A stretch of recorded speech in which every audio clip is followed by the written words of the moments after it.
자, 요한일서 1장 1절부터 10절까지 말씀 함께 읽도록 하겠습니다. 시작. 태초부터 있는 생명의 말씀에 관하여는 우리가 들은 바요 눈으로 본 바요 자세히 보고 우리의 손으로 만진 바라. 이 생명이 나타내신 바 된지라. 이 영원한 생명을 우리가 보았고 증언하여 너희에게 전하노니 이는 아버지와 함께 계시다가 우리에게 나타내신 바 된 이시니라. 우리가 보고 들은 바를 너희에게도 전함은 너희로 우리와 사귐이 있게 하려 함이니 우리의 사귐은 아버지와 그의 아들 예수 그리스도와 더불어 누림이라. 우리가 이것을 쓰면 우리의 기쁨이 충만하게 하려 함이라. 우리가 그에게서 듣고 너희에게 전하는 소식은 이것이니 곧 하나님은 빛이시라. 그에게는 어둠이 조금도 없으시다는 것이니라.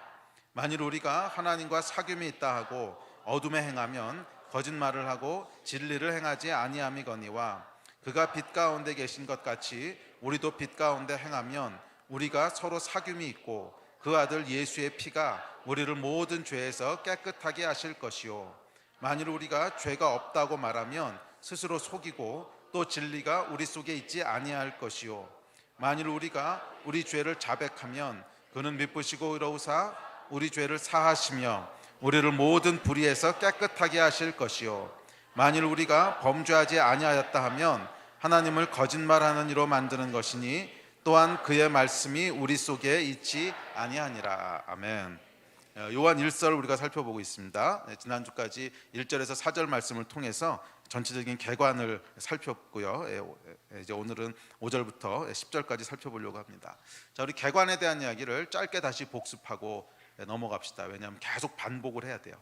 자, 이 요한일서는 뭐에 대한 책이라 그랬어요? 사귐과 생명에 대한 책입니다. 코이노니아, 사귐에 대한 책입니다. 그래서 복음의 핵심은 어떤 교리에 동의를 하거나 어떤 일을 하고 안 하고 하는 것이 아니라 사귐이라는 거예요. 관계라는 거예요. 그래서 하나님과 어떤 관계에 있는가, 이웃들과 우리가 어떤 관계를 누리고 있는가 하는 것이 신앙의 핵심이고 복음의 핵심입니다. 그래서 하나님과 올바른 관계에 있고 이웃들과 올바른 관계에 있는 것, 이것이 그리스도인의 아이덴티티인 줄 믿습니다. 자, 그래서 지난주에 얘기했듯이 영생이라고 하는 것은 시간에 대한 용어가 아니라 그랬어요. 그것은 무슨 용어죠? 관계 용어라는 거예요. 인간은 영이기 때문에 구원을 받든 구원을 받지 못하던 하여간 영혼이 존재합니다. 영은 불멸하는 것이에요. 그래서 인간은 어차피 영원히 살아요. 그런데 천국에서 살 것인지 지옥에서 살 것인지가 이제 관건일 뿐이지 어차피 영원히 삽니다. 그래서 영생이라고 하는 것은 영원한 시간 동안 산다 이런 뜻이 아니라 그 삶을 누구와 어떤 관계 속에서 사느냐 하는 것에 대한 내용입니다. 그래서 하나님과 또 사랑하는 성도들과 사랑하는 온전하고 기쁨의 관계 가운데 영원히 있을 것인지 아니면 하나님과 분리되어서 어둠 속에서 마귀, 사탄 그리고 죄가 가득한 그곳에서 영원한 시간을 보낼 것인지에 대한 것이 영생에 대한 이야기입니다. 저는 저와 여러분 가운데 영생이 충만하기를 주의 이름으로 축복합니다. 자, 그래서 이 영생이라고 하는 것은 관계에 대한 이야기고 요한은 이 관계라는 측면, 사귐, 코이노니아라고 하는 측면에서 복음과 구원을 설명하고 있습니다. 자, 이 사귐, 코이노니아의 원뜻이 뭐라 그랬어요? 공동 소유라 그랬어요. 공동 소유. 그래서 사귐이 있다 또는 올바른 관계에 있다, 코이노니아가 있다 했을 때 이 말은 공동 소유다 이런 의미입니다.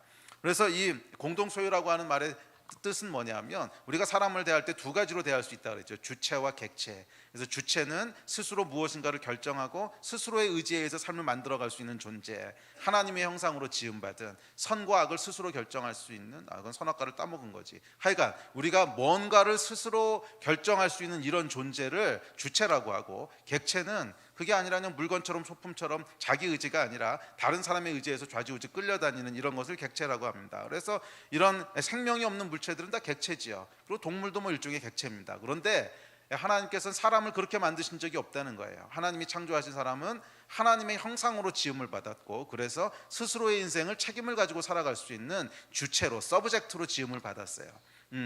그래서 코이노니아라고 하는 것은 뭐냐면 죄는 뭐냐면 상대를 주체로, 서브젝트로 대하는 것이 아니라 마치 물건 같은 오브젝트로 대하는 거예요. 객체화시키는 것이 죄입니다.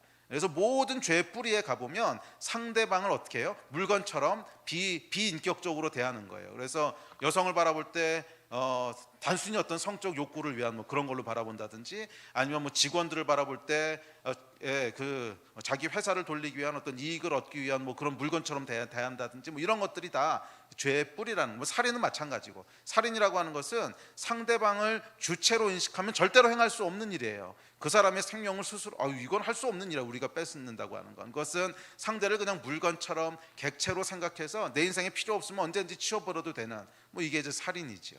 그래서 우리가 알고 있는 모든 죄들의 뿌리에 가보면 결국 뭐가 있는 거예요? 상대를 객체로 생각하는, 주체로 인정하지 않는, 이것이 이제 죄의 어떤 뿌리입니다.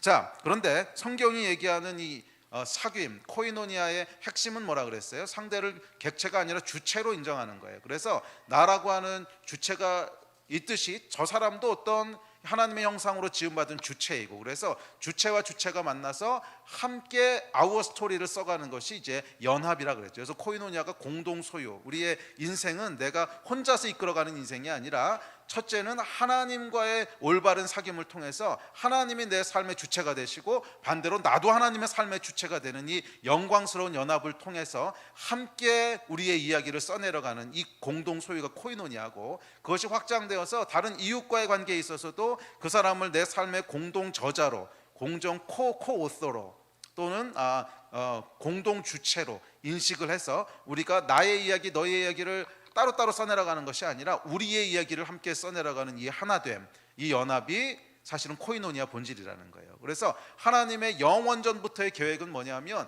이 연합 가운데 모든 하나님의 백성을 하나 되게 하셔서 하나님이 머리 되시고 모든 백성들이 몸으로 한 몸을 이루는, 그래서 한 몸은 여러분 팔의 스토리, 다리의 스토리 따로 있는 게 아니잖아. 그냥 이 한 사람의 스토리가 있듯이 우리가 그렇게 유기적으로 연합한다는 거예요. 그것이 여러분 교회의 본질이고 비밀입니다.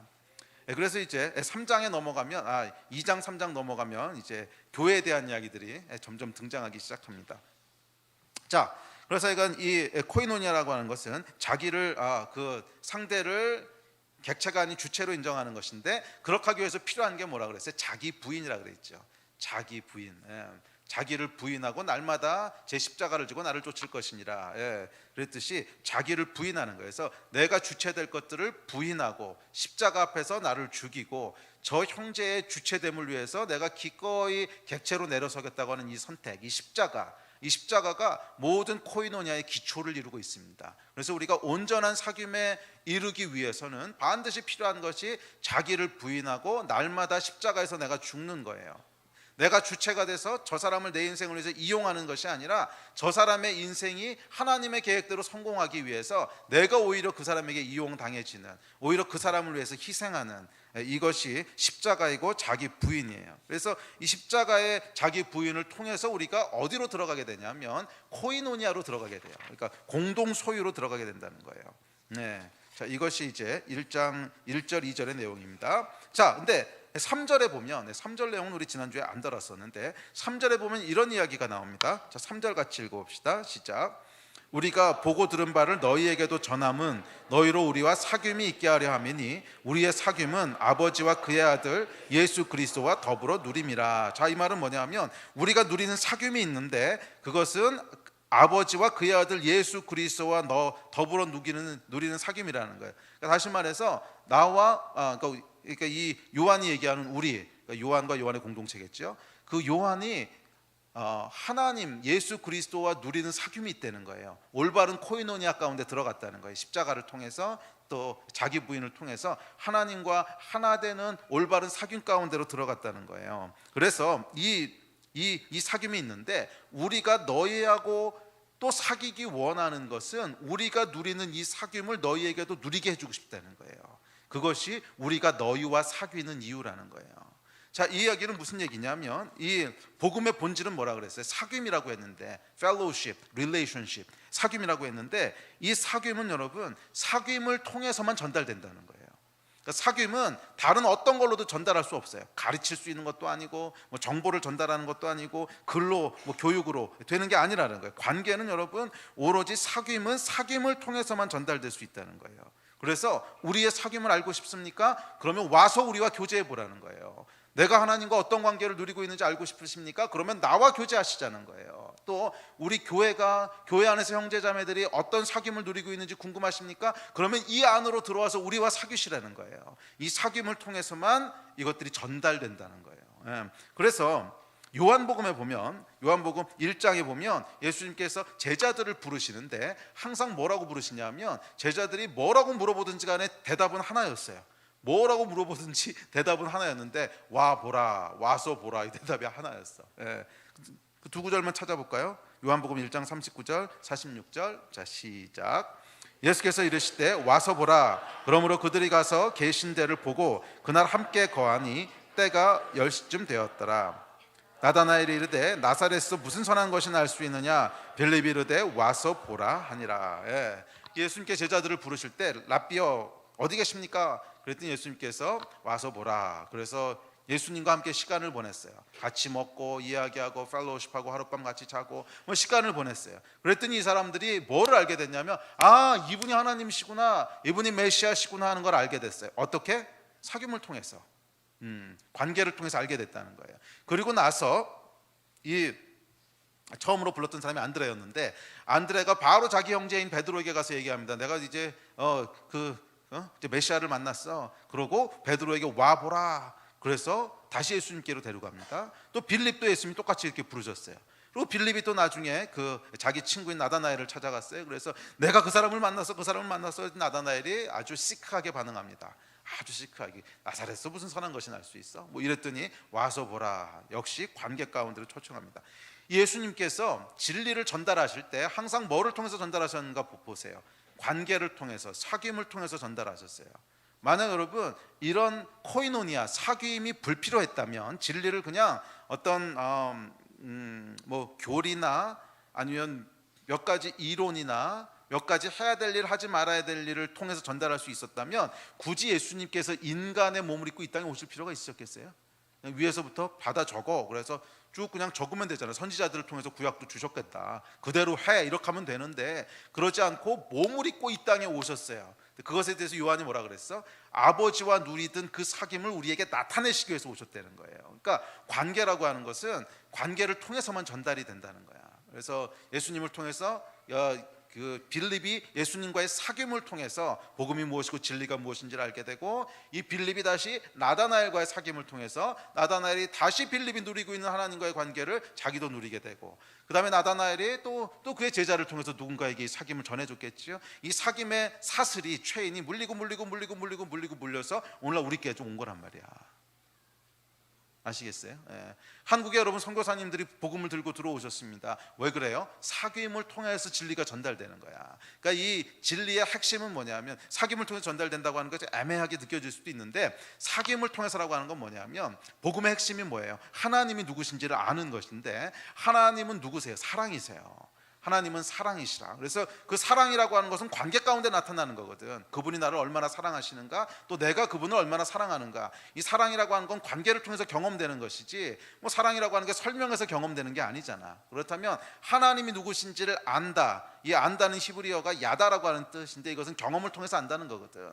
하나님이 누구신지를 야다한다, 안다고 하는 것이 구원이고 복음인데, 그 하나님은 사랑이시거든. 그렇다면 이 사랑을 경험해 봐야지만 알 수 있다는 거예요. 그래서 선교사들이 먼 배를 타고 가족을 떠나고 막 이러면서 여기까지 와서 뭐를 했어요? 계속 사랑을 우리에게 알려준 거잖아. 그래서 초창기에 들어왔던 선교사님이 그 연세대학교 처음 세우신 분이 누구시죠? 언더우드. 언더우드 선교사님인가 맞을 거예요.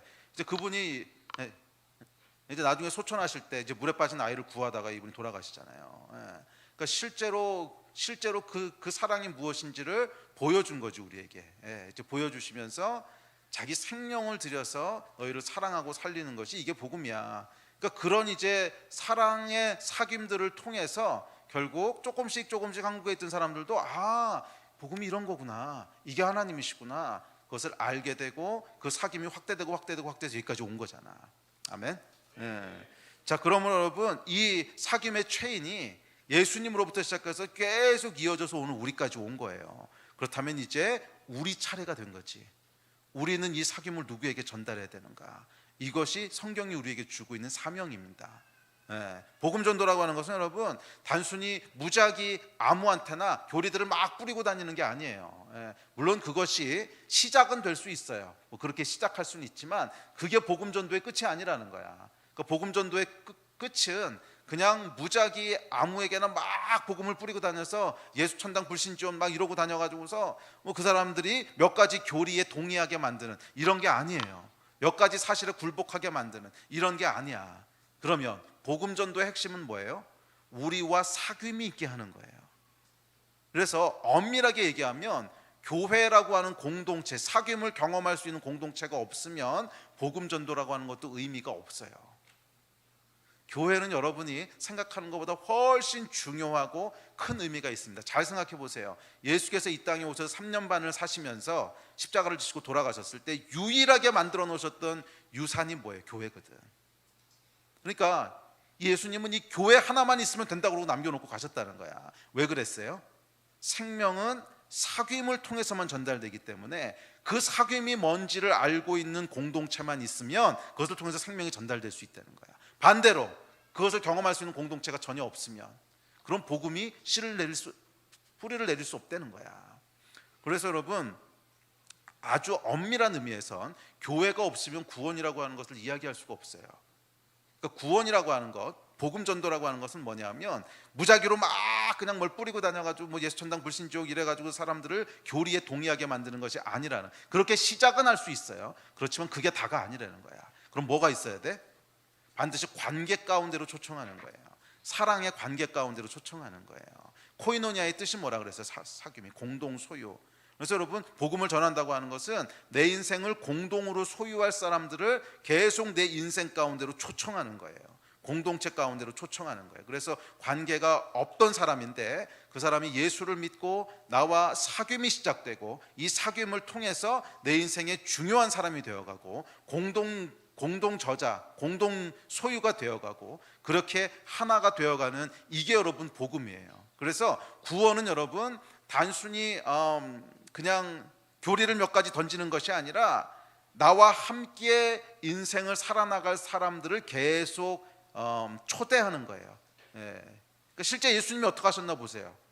예수님 물론 많은 사람에게 복음을 전하셨지만 그 가운데 시간을 함께 할 수 있는 제자들을 부르시고, 가장 코어에는 12명 있고 그 다음에 또 몇 명 있고 있으셨죠. 제자들을 부르셔서 함께 관계를 맺어가는 것들을 통해서 구원이 뭔지를 우리에게 전달하셨잖아. 이해가 되세요? 그리고 우리에게도 뭐라 그러셨냐면 가서 모든 족속으로 제자 삼으라고 그랬어. 모든 족속으로 제자 삼으라고 했어. 그러니까 복음 전도는 제자 양육하고 하나의 패키지로 맞물려 있는 거야. 그러니까 내가 누군가에게 복음을 전한다고 하는 것은 복음을 전해서 툭 하고 다른 데 던져두는 것이 아니라 그 사람을 영적인 제자로 받아들이는 거예요. 내 삶의 공동 소유로 받아들이는 거야. 제자로 받아들여서 그 사람이 나와 함께 하나님 안에서 한 운명으로 쭉 시간과 삶과 사역들을 함께 해나가는 제자로 계속 세워져 가는 거예요. 이게 여러분 복음 전도의 핵심이란 말이야. 아멘. 그럼 여러분은 오늘 누구에게 복음을 전하시고 계십니까? 그 얘기는 단순히 복음 전도지를 돌린다는 뜻을 넘어서 오늘 누구를 여러분 인생의 공동 소유로, 코이노니아로 초청하고 계십니까?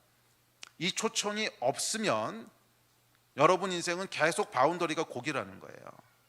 계속 바운더리가 고기라는 거야. 하나님이 주신 축복은 이 초청을 통해서 우리 삶의 공동 소유들이 계속 늘어나는, 바운더리가 계속 늘어나는 이것을 축복이라고 그랬어요. 그래서 구약에서는 그것을 상징적으로 자녀라고 하면서 육신의 자녀를 상징적으로 예를 들면서 자녀가 많은 것이 축복이라고 계속 얘기하잖아. 자녀가 많은 것이 축복이라고. 이것이 이제 신약에 넘어오면 영적인 자녀들로 확대됩니다.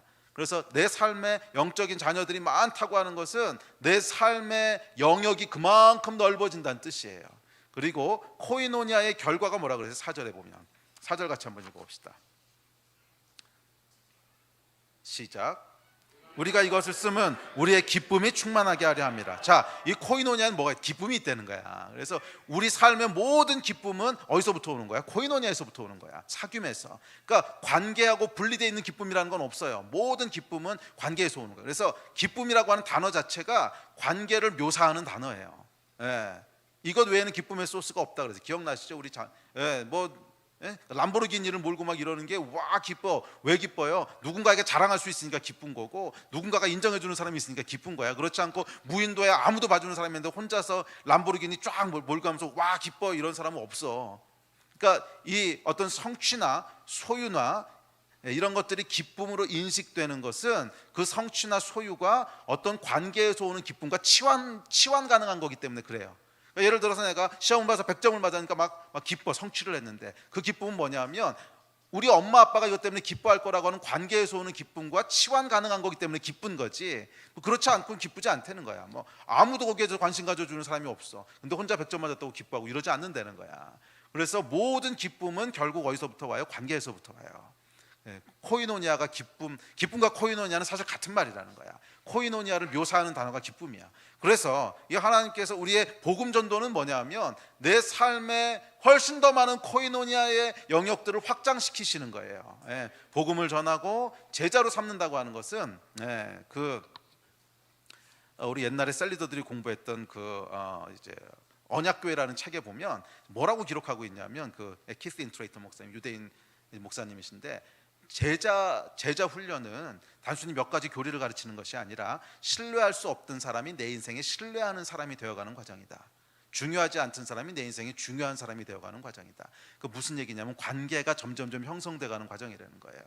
그러니까 제자 양육은 단순히 몇 가지를 이렇게 훈련시키는 것이 아니고 나와의 관계가 계속 빌드업 돼가는 거야. 그래서 나하고 전혀 관계 없던 사람이 내가 복음을 전함으로 내 삶의 사귐 가운데로 들어오게 되고, 이 사귐은 어려워요? 안 어렵지. 이해돼 무슨 말인지? 사귐 가운데로 들어오게 되고, 그 사귐 가운데 내가 하나님과의 사귐이 무엇인지를 계속 이 사람에게 사귐을 통해서 보여주고 전달하는, 이게 제자 양육인데, 이 제자됨을 통해서 그 사람과 나 사이에 또 다른 사귐이 형성되는 거야. 코이노니아가. 그 코이노니아는 뭐의 근원이다? 기쁨의 근원이라는 거예요. 그래서 이것을 많이 해가는 사람은요, 삶이 충만하고 기쁨이 있는 거야. 할렐루야. 그래서 오늘 여러분은 누구를 여러분의 삶의 사귐으로 초청하고 계십니까? 이게 복음 전도의 핵심이에요. 그래서 이 초대교회 때부터 이 사귐의 체인이 계속 오늘날까지 연결돼서 전해져 온 줄로 믿습니다. 자, 그래서 이 사귐을 통해 서로가 인생의 가장 소중한 공동 소유자로, 형제 자매로 연합되는 이것이 교회입니다. 그런 의미에서 교회 없는 구원은 이게 과연 그 의미가 있는 거냐? 이게 교회 없는 구원은 어떤 의미에서는 뭐 말 자체가 넌센스라는 거예요. 그래서 저는 오늘날 현대 교회가 겪고 있는 위기는 사실은 사귐을 상실한, 그래서 교리화되고 종교화된 복음에 기인한다고 믿습니다. 오늘날 한국교회뿐만 아니라 많은 현대교회들이 겪고 있는 위기의 본질은 그것은 사귐을 상실한 채 어떤 교리화되고 종교화된 복음에 기인한다는 거예요. 만약에 우리가 사귐이 상실되지 않은, 사귐이 살아있는 교회 공동체라면 그것은 어떤 사회에서든지 간에 영향력을 발휘하게 돼 있습니다. 그렇지 않겠어요? 이 사귐의 기초는 사랑인데, 자기를 부인하고 십자가에 오르는 사랑인데, 이 사랑이 교회 가운데 계속 살아서 역사하고 있다면 그 교회는 파워를 이룰 수가 없어요. 오늘날 현대교회가 겪고 있는 위기의 본질은 사귐을 상실한 거야. 코이노니아를 상실하고 교리화되고 지식화된, 조직화된 뭐 이런 이제 교회. 그래서 고린도전서에 보면 이렇게 얘기합니다. 고린도전서 8장 1절. 고린도전서 8장 1절. 자, 시작. 우상의 제물에 대하여는 우리가 다 지식이 있는 줄을 아나 지식은 교만하게 하며 사랑은 덕을 세우나니. 정확히 이 말씀. 지식은 교만하게 하며 사랑은 덕을 세우나니. 이 사랑이 결국 사귐의 기초인데, 기초라기보다는 사랑과 사귐은 같은 말이죠. 결국 이 사귐은 사랑에 기초하고 있는데, 사랑이 있으면 항상 덕을 세운다는 거예요. 그러니까 덕을 세운다고 하는 것은 edify라고 되어 있는데, 영어로는 이것은 계속해서 세워져 간다는 거예요. 튼튼하게. 그런데 지식이 있으면 그냥 교만해진다는 거예요. 그것은 아무런 영향 가치가 없다는 거야. 여러분에게 있어서 이 신앙은, 복음은 지식입니까? 아니면 사귐입니까? 오늘 여러분들은 올바른 사귐을 누리고 계십니까? 올바른 사귐 가운데로 들어가기 위해서 힘쓰고 계십니까? 그러니까 이것이 복음의 핵심이에요. 여러분, 여러분의 아내와 여러분의 남편과 부모님과 자식들과 친구들과 직장에서 동료들과 교회에서 올바른 관계를 누리고 계십니까? 올바른 사귐을 누리고 계십니까? 이것이 복음의 핵심인 줄로 믿습니다. 아멘. 자, 그랬을 때 기쁨이 주어진다고 하는 것이 4절의 말씀입니다. 복습이 오래 걸렸는데 다음 주에도 또 할 거예요. 정확하게 기억될 때까지. 5절부터 10절 살펴보겠는데 5절부터 10절은 빛과 어두움에 대한 내용입니다. 빛과 어두움. 이 사귐, 코이노니아를 이루는 것은 조건이 있는데 그것은 빛 가운데 거해야 된다는 거예요. 반대로 어둠 가운데 거하면 사귐은 파괴된다는 거예요. 5절에서 이렇게 얘기합니다. 5절 같이 읽습니다. 시작. 우리가 그에게서 듣고 너희에게 전하는 소식은 이것이니 곧 하나님은 빛이시라. 그에게는 어둠이 조금도 없으시다는 것이니라. 이 하나님과의 사귐을 얘기하면서 빛에 대한 얘기를 합니다. 어둠이 조금도 없으시다는 거예요. 이 세 분 하나님이 삼위일체라고 하는 정말 설명 불가능한 어떤 신비한 연합을 이루고 계시죠. 도대체 어떻게 세 분이신데 하나실까? 어떻게 세 분의 다른 인격이 완벽한 하나됨을 이루실까? 어떻게 한 사람이 기쁘면 똑같이 다른 사람이 기뻐하고, 한 존재가 슬프면 어떻게 똑같이 다른 존재가 슬퍼하고, 한 존재가 원하면 어떻게 다른 존재가 그것을 똑같이 원할까? 이건 사실은 아주 신비한 영역이지요. 신비한 영역이고 설명할 수 없는 어떤 깊이인데, 이 삼위일체의 연합을 누리실, 코이노니아를 누리실 수 있는 이유가 뭐냐 하면, 이유가 하나님은 빛이시라. 그 가운데 어둠이 조금도 없으시니라. 이게 키라는 거예요. 어둠이 조금도 없기 때문에 완전한 연합과 완전한 사귐을 이룰 수 있다는 거예요. 자, 이 사귐과 코이노니아에는 절대 조건이 있습니다. 이게 없으면 절대로 코이노니아가 이루어질 수 없는데, 그것은 빛에 거하는 거예요. 빛에 거한다고 하는 것은 어둠에 거하지 않는다는 거예요. 어둠은 여러분 사귐을 갉아먹습니다. 이건 잘 기억하세요. 다음 주까지 계속 이제 설명할 주제가 이거예요. 어둠은 사귐을 파괴해요. 어둠은 관계를 파괴해요. 어둠은 코이노니아를 파괴해요. 갉아먹습니다. 그래서 7절에 보면 근데 7절에 보면 이 어둠을 뭐라 그러냐면 죄라 그래요. 어둠을 죄라고 묘사하는데, 그래서 어둠 이퀄 죄인데, 이 죄의 본질은 뭐냐면, 그래서 어둠 이퀄 죄 이퀄, 이건 수학 강의하는 것 같다. 어둠 이퀄 죄 이퀄 뭐냐면 자기 중심성이에요. self-centeredness.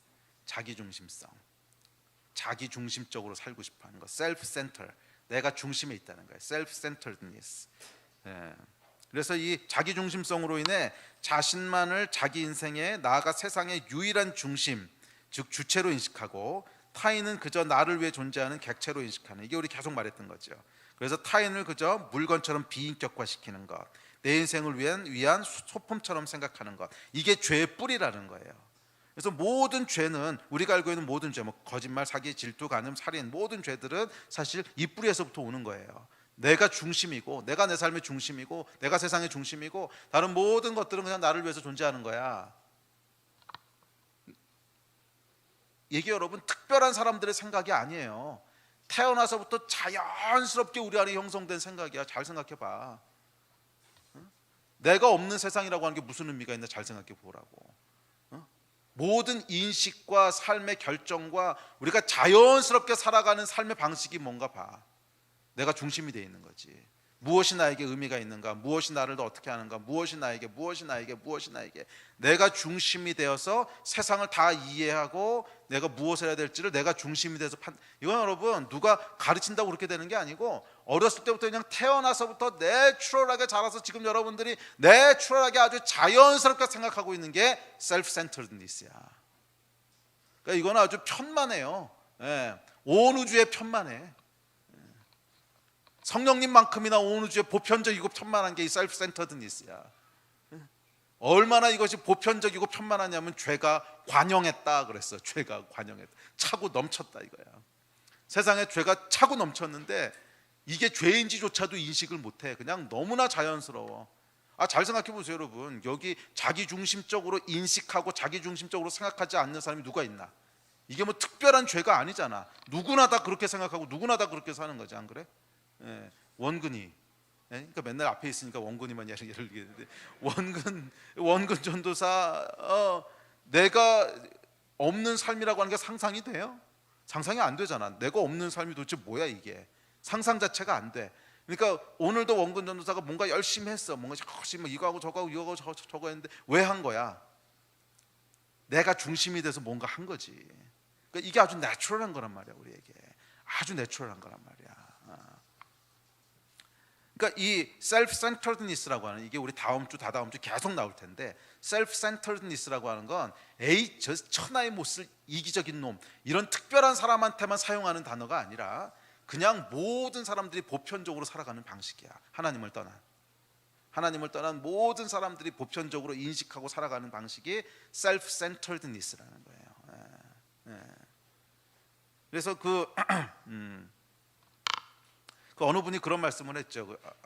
갑자기 이름을 잊어버렸는데, 어느 분이 육은 감각 중심이고 혼은 자아 중심, 자기 중심이고 영은 하나님 중심이라고. 그러니까 하나님이 없으면 우리의 혼은 자동적으로 어떻게 기능하냐 하면 자기 중심적으로 기능하는 거야. 내가 중심이 돼서 인식하고 무엇이 나에게 득이 되고 무엇이 나에게 실이 되고, 그러니까 도덕, 뭐 철학 이런 것들도 다 나를 어떻게 더 이 럭셔리한, better, 업그레이드 시킬 건가 하는 그런 자기중심적인 프로세스가 돌아가는 거지. 뭐 교육도 그렇고 관계도 그렇고 우리는 내추럴리 다 그냥 자기중심적인 삶을 산다는 거예요. 그런데 놀랍고도 충격적이고도 중요한 성경의 선포가 뭐냐면 이게 죄라는 거예요. 이게 죄라는 거야.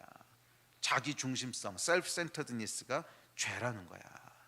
이 생각이 결국 어떻게 확대되는 거냐면 내 인생의 주체는 나고, 그리고 우주의 중심이 결국 나라고 생각하는 거예요. 왜? 내가 인식하지 않으면 그 다음 건 아무런 의미가 없으니까.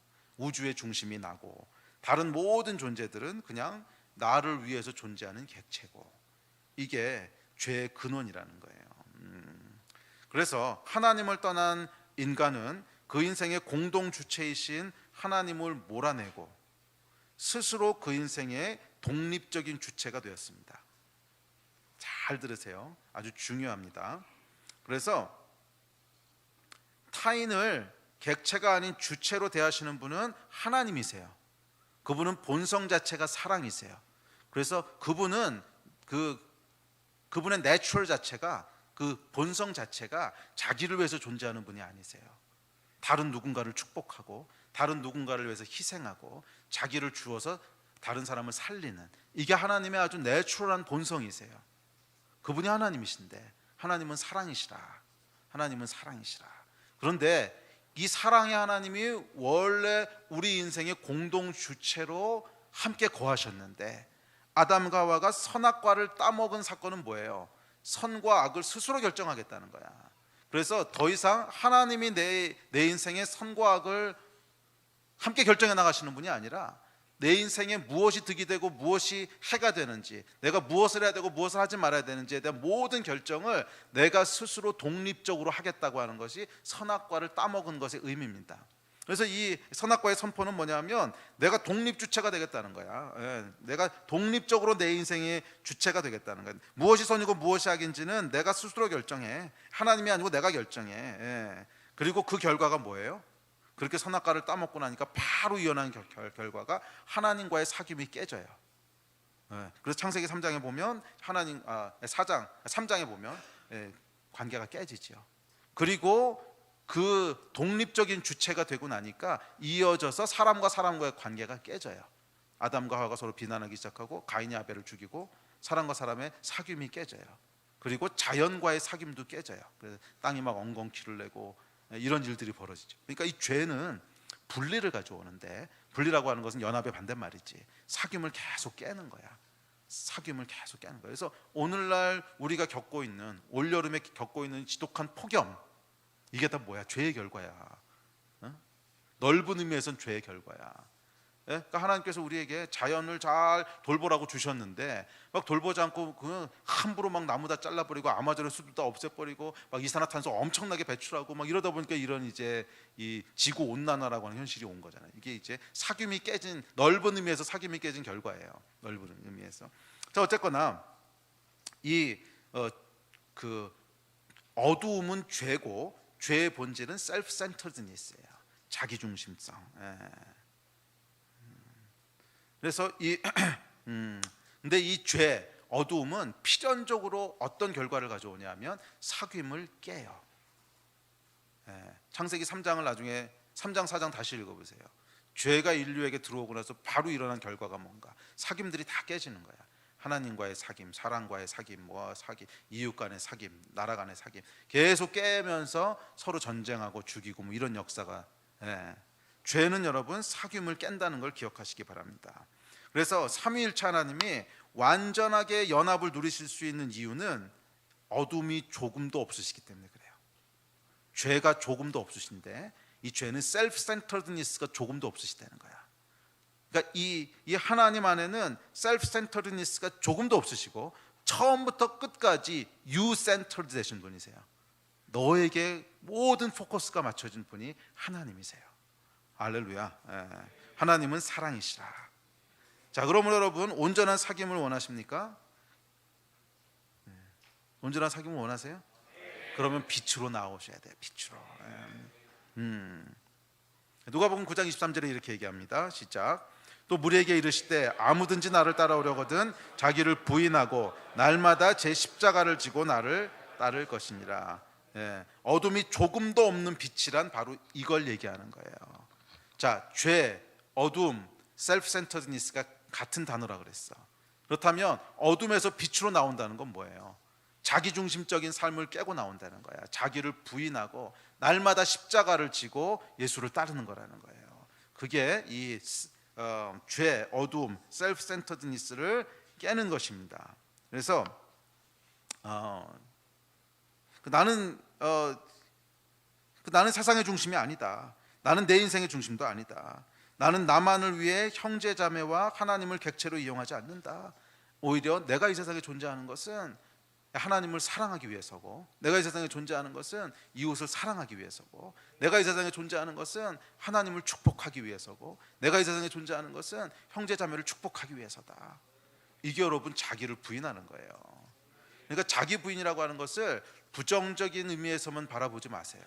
그 부정적인 의미에서 바라보면 마치 이 수도사들이 이 막 돛 닦는 것 같은 막 그런 고난, 고통 이런 것만 생각을 하는데, 아니 여러분, 이것은 이제 자기 부인이라고 하는 것의 한쪽 면만을 이렇게 부각시키는 것이고, 그 반대편 면엔 뭐가 있는 거야? 사귐에 이르게 하는 축복이라는 거예요. 사귐은 뭘 주는 거야? 기쁨을 주는 길이라는 거야. 그러니까 이 자기 부인과 십자가는 고난에 이르는 길이 아니고, 고난에 이르는 길이 아니야. 이것은 기쁨과 축복에 이르는 길이라는 거야. 그런데 그 비밀은 뭐에 있는 거예요? 자기를 부인하고, 내가 존재하는 이유는 나를 위해서 다른 사람을 이용하는 것이 아니고 다른 사람을 축복하기 위해서야. 이 자기를 부인하고 십자가에 오를 때 우리에게는 역설적이지만 기쁨이 계속 부어진다는 거예요. 올바른 사귐 가운데로 들어가게 된다는 거예요. 아멘. 네. 이 복을 누리신 여러분 되시기를 주의 이름으로 축복합니다. 6절로 넘어갑시다. 자, 6절에 보면 이렇게 얘기합니다. 시작. 만일 우리가 하나님과 사귐이 있다 하고 어둠에 행하면 진리를 행하지 아니함이거니와. 자, 이 말에 보면 우리가 사귐이 있다 하면 어두움에 행할 수 없고, 어두움에 행하면 사귐이 없다는 거예요. 이 이야기는 뭐냐면 사귐과 어두움은 배타적인 거라는 거야. 사귐이 있으면 절대로 어두움에 거할 수가 없고, 어두움에 있으면 사귐에 이룰 수 없다는 거예요.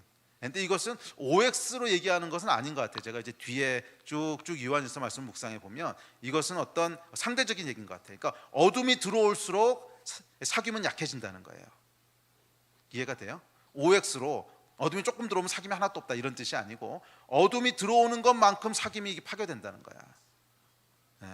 어둠이 10 들어오면은 10 들어오면 원래 100이었던 사귐이 90으로 약화되는 거고, 이 어둠이 50이 들어오면 이쪽도 50이 되는 거고, 어둠이 90이 들어오면 10밖에 안 남는다는 거야.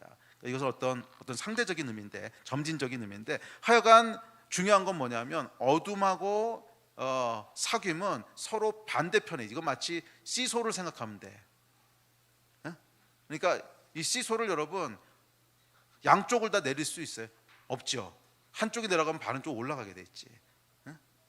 그리고 반대로 이쪽에 올라가면 얘가 내려가게 돼 있고. 그러니까 사귐과 이 어두움은 마치 그런 관계에 있어요. 사귐과 어두움은 마치 이런 관계에 있어요. 어둠이 들어오면 사귐이 약화되는 것이고, 사귐이 강화되면 어둠이 없어지는 거예요. 어둠이 없어진다. 하여간 이 어둠이 없으면 사귐이 강화되는 거야. 그러면 여러분, 온전한 사귐에 이르기 원하신다면 어둠을 몰아내야 되는 거예요. 죄의 문제를 해결해야 된다는 거야.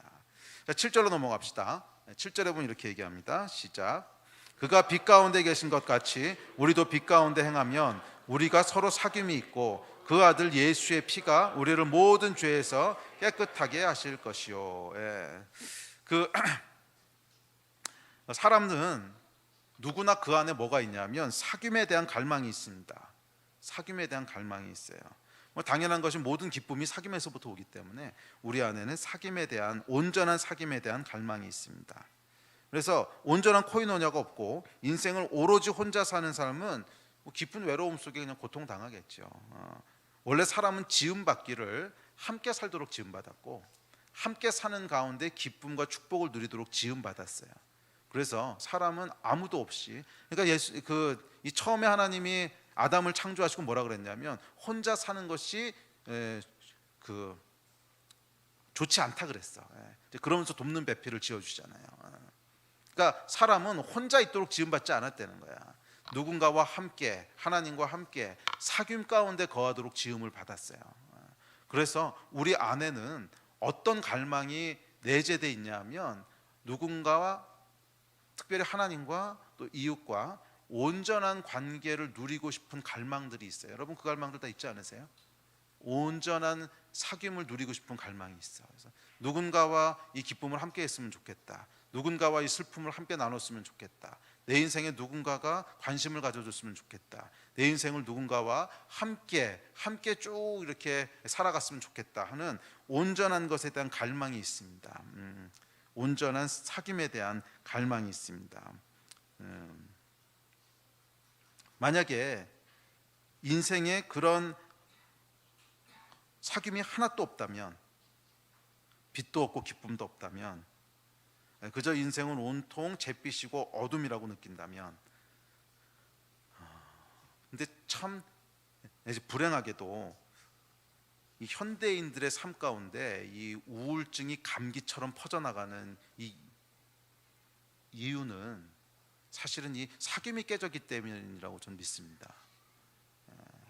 과거의 사회를 보면 복음이 없고 예수를 믿지 않았더라도 어떤 혼과 정신이 오늘날보다는 건강했어요. 근데 그런 이유는 사귐이라고 하는 것이 그나마 건강하게 남아 있었다는 거야. 근데 지금은 이 사귐이 아주 심각하게 파괴되고 있습니다. 사귐이 아주 심각하게 파괴되고 있어요. 특별히 인터넷이라든지 아니면 스마트폰, 인터넷, 그다음에 게임, 인공지능, 가상현실 이런 게 나오면서 사람들이 더 이상 사람들과의 사귐에 대해서 별로 그렇게 관심을 갖지 않아. 그냥 혼자서도 행복한 것처럼 느껴. 게임에 푹 빠져서 하루 종일 게임만 하고 있는 그런 사람들이 그렇게 드물지 않잖아. 주변에서 많이 볼 수 있잖아. 게임에 중독돼서 하루 종일 게임만 하고 집 밖에도 안 나가고 사람도 안 만나고 그냥 그게 자기 월드야. 이런 사람들, 가상현실, 스마트폰 하루 종일 보고 있고, 이 삶이 점점점 고립돼가요. 삶이 점점점 고립되어가.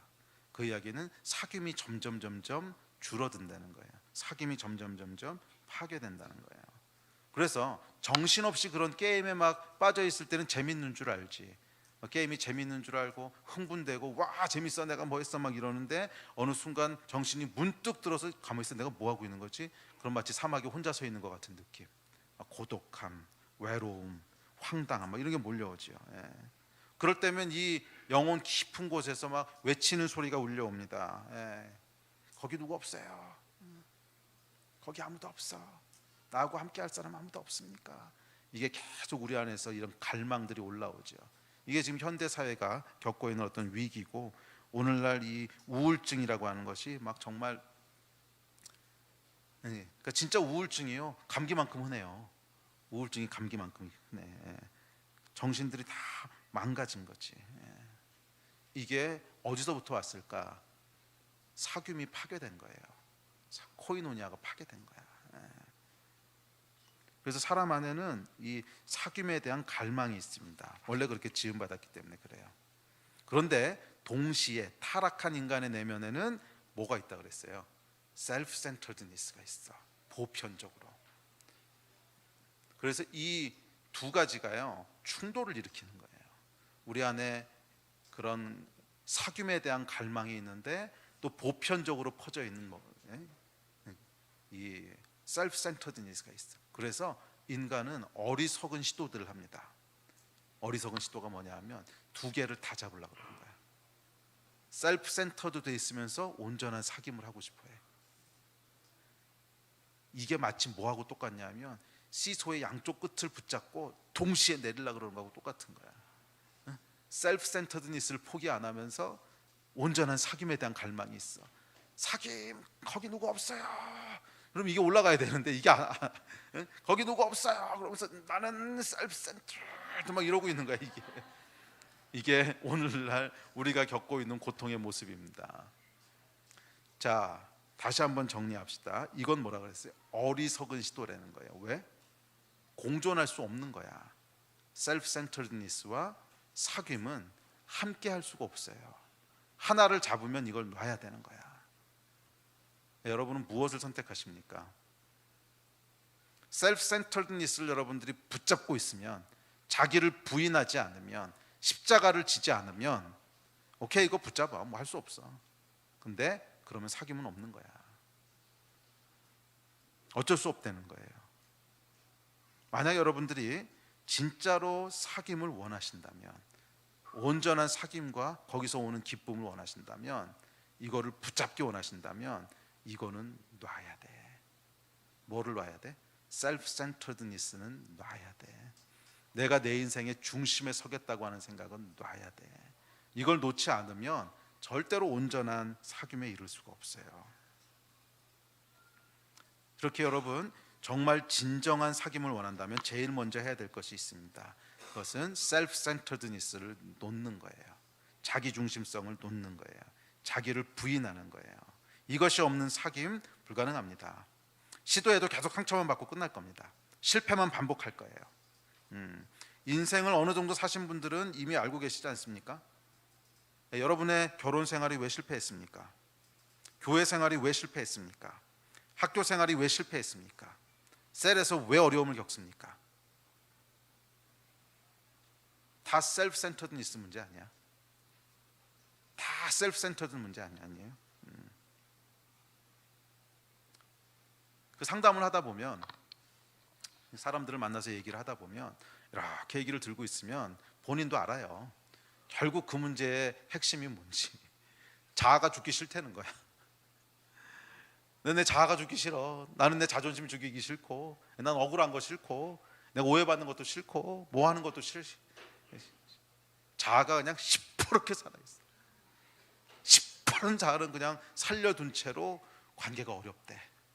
나보러 어쩌라고. 찾아오지 마. 그거 해답 없어. 자아가 시퍼러둥둥 살아있는데 오해받기도 싫고, 억울하기도 싫고, 뭐 자존심 상하는 것도 싫고, 내 마음대로 안 되는 것도 싫고, 다 싫어. 뭐 감정도 안 맞고 뭐 다 싫어. 그러면서 관계 때문에 어렵대. 나보러 어쩌라고. 시소 양쪽을 붙잡고 한꺼번에 내리겠다고 하고 있으면서 나한테 해결책을 달래. 애시당초 안 되는 거야, 그거. 애시당초 안 되는 거라고. 뭐 그러고 상담 실컷 받아봐라, 해결이 되나? 뭐 상담이 아니라 별의별 짓을 다 해도 해결 안 돼요. 시소 양쪽을 붙잡고 한꺼번에 내리려고 그러는데 뭐가 해결되겠어? 진짜로 여러분들이 온전한 사귐과 관계와 거기서 오는 기쁨을 갈망하신다면 필연적으로 해야 될 게 있어요. 이쪽을 놔야 돼. 어두움을 놔야 돼. 어두움이 뭐예요? self-centeredness, 자기중심성. 자존심은 뭔 놈의 자존심이야. 어차피 죽었다며. 십자가에서 죽는 거라며. 아, 너는 주체가 아니고 객체라며. 객체는 그냥 물건이야. 이런 물건. 어? 야, 이 물건이 이렇게 한다고 아야 그러고 소리 지르디. 어? 왜 때려? 뭐 이런 얘기 하디. 탁 때리면 왜 때려? 뭐 이러디. 나는 네 손이 싫어. 뭐 이러디. 어차피 객체가 되는 거라며. 그래야만 사귐에 이룰 수 있다는 거야. 자기를 부인하고. 이게 없으면 목사님 너무 싫어요. 난 그 힘들어서 못하겠어요. 왜 이렇게 신앙생활이 힘들어요? 오케이, 그럼 쉽게 하세요. 그냥 이쪽을 잡어. 뭐 어쩌겠어 그냥. 근데 징징대지는 마. 그러면 좀 이건 없을 거야. 그러면 두 개는 못 잡어. 대척점에 있다고. 그러면서 맨날 관계 힘들대. 부부 관계가 이렇고 자녀 관계가 이렇고 셀에서 그렇고 리더가 그렇고 양이 그렇고 누가 그렇고 누가 그렇고. 아, 이건 좀 하지 마. 어차피 이걸 잡고 있으면 여기는 안 돼. 응? 어차피 이걸 잡고 있으면 여기는 안 된다고. 이해가 되십니까? 우리 안에 있는 깊은 갈망, 사랑과 연합에 대한 갈망, 온전한 코이노니아, 공동 소유가 되는 갈망, 이 갈망을 정말 여러분들이 원하시면 어쩔 수 없어요. 이걸 놓으셔야 돼요. 자아를 부인하고 자기를 부인하고 날마다 제 십자가를 지고 나를 쫓을 것이니라. 아멘. 그렇지 않으면 온전한 사귐에 이룰 수가 없어요. 그러면 여러분, 혹시 이 가운데 관계에 대해서 어려움을 겪고 계신 분이 있으십니까? 남편과 아내와 자녀와 부모와 아니면 교회에서, 학교에서, 직장에서 깨어진 관계 때문에 어려움을 겪고 계신 분이 계시다면 기억하십시오. 그거 사람 비난하고 환경 짜증내고 그런다고 해결되지 않아요. 문제의 핵심을 여러분 직시하셔야 됩니다. 그 문제의 핵심에는 뭐가 있냐면 self-centeredness가 있는 거예요. 이게 안 되면 관계는 계속 깨질 거예요. 계속 깨질 거예요. 여러분은 무엇을 선택하시겠습니까? 자기중심성을 선택하시겠습니까? 아니면 코이노니아를 선택하시겠습니까? 빛과 어두움은 여기서 갈립니다.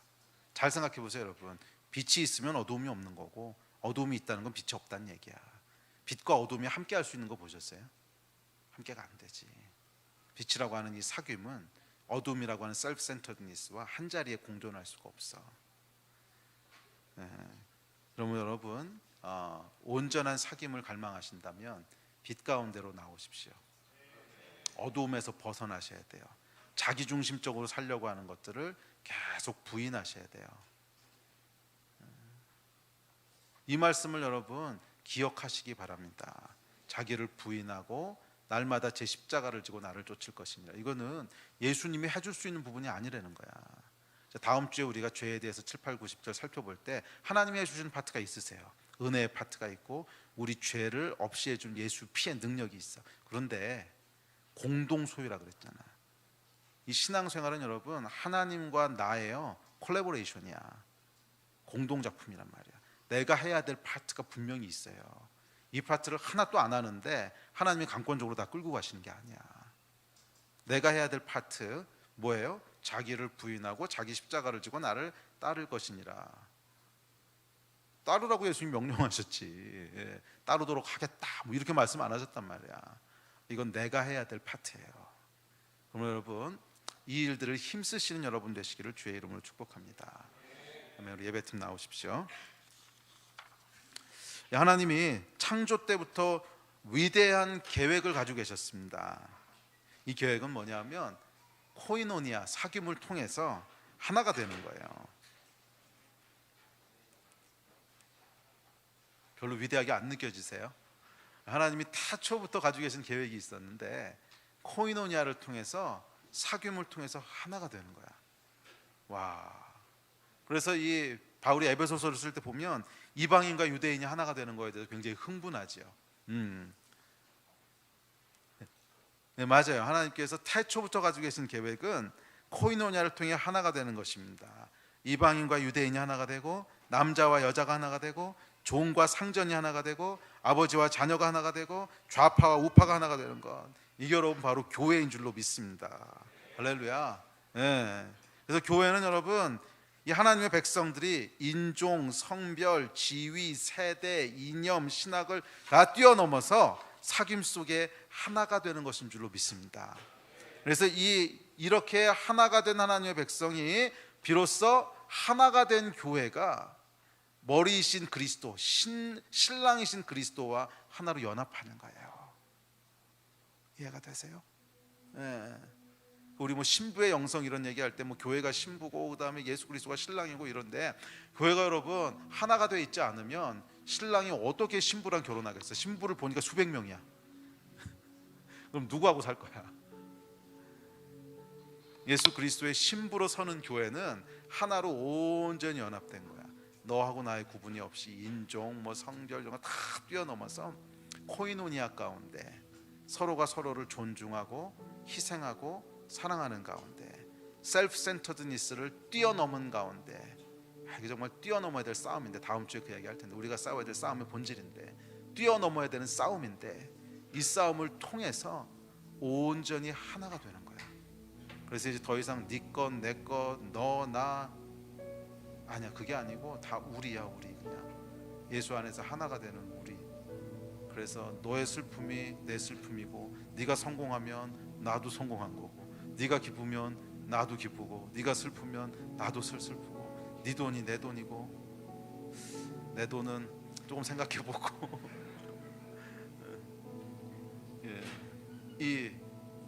이렇게 하나된 이 하나된 교회가 그리스도와 연합하는 거예요. 그분을 머리로 연합하는, 이것이 여러분 태초부터 가지고 계신 하나님의 계획이고 신비고 영광이에요.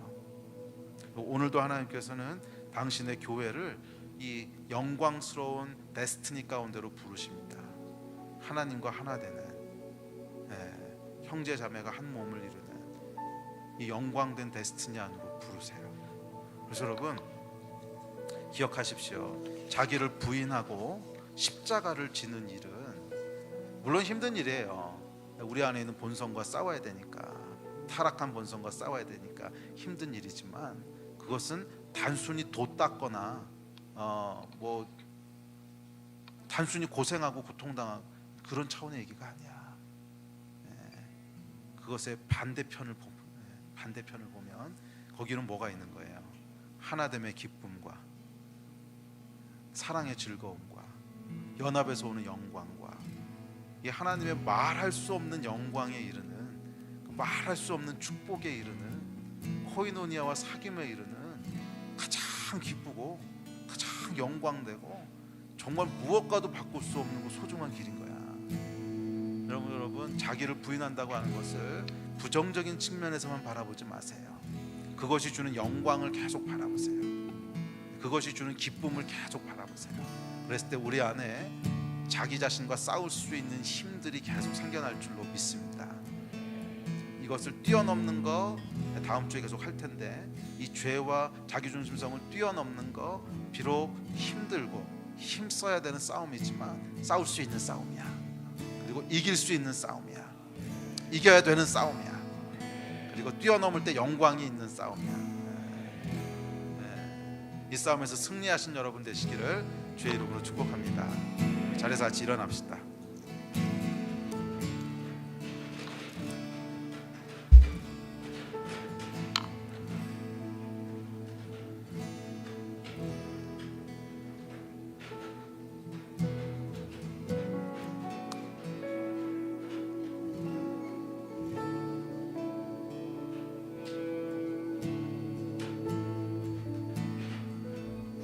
주 안에서 한 형제 자매 된 줄로 믿습니다.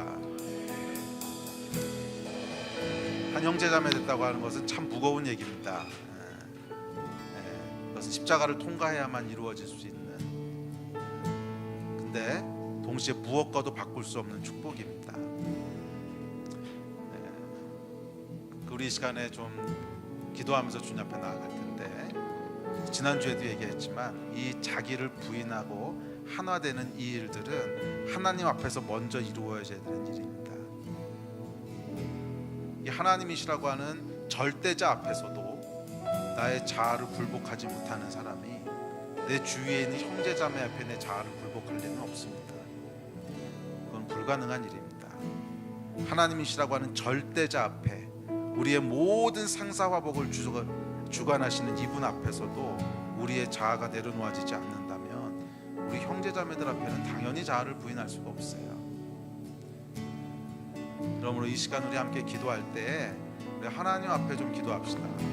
하나님, 당신이 내 인생의 주인이시고 왕이십니다.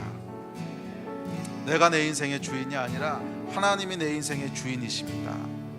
내가 내 인생의 주인 되고자 하는 모든 내 혼의 생각들, 모든 타락한 육체의 생각들을 이 시간 성령님 앞에 내려놓습니다. 왕이신 하나님, 이 시간 좌정하시고 이 시간 임재하셔서 나를 다스려 주시고 통치하여 주십시오. 내 인생을 주관하시고 내 인생을 주장하시는 분은 하나님이신 것을 인정합니다. 내가 아니라 하나님이신 것을 인정합니다. 하나님, 내 안에 자아가 살아나지 말게 하여 주시고 내 안에 자아가 다시 일하지 말게 하여 주시고 우리 주님 앞에 잠잠케 하여 주십시오. 잠잠케 하여 주십시오. 우리 주님의 임재와 권위와 동시에 사랑과 은혜 앞에 우리 안에 있는 자아가 잠잠하여지게 하여 주십시오. 잠잠하여지게 하여 주십시오. 이 일을 위해서 우리 주여 세 번 같이 부르시고 합심해서 함께 기도하겠습니다. 주여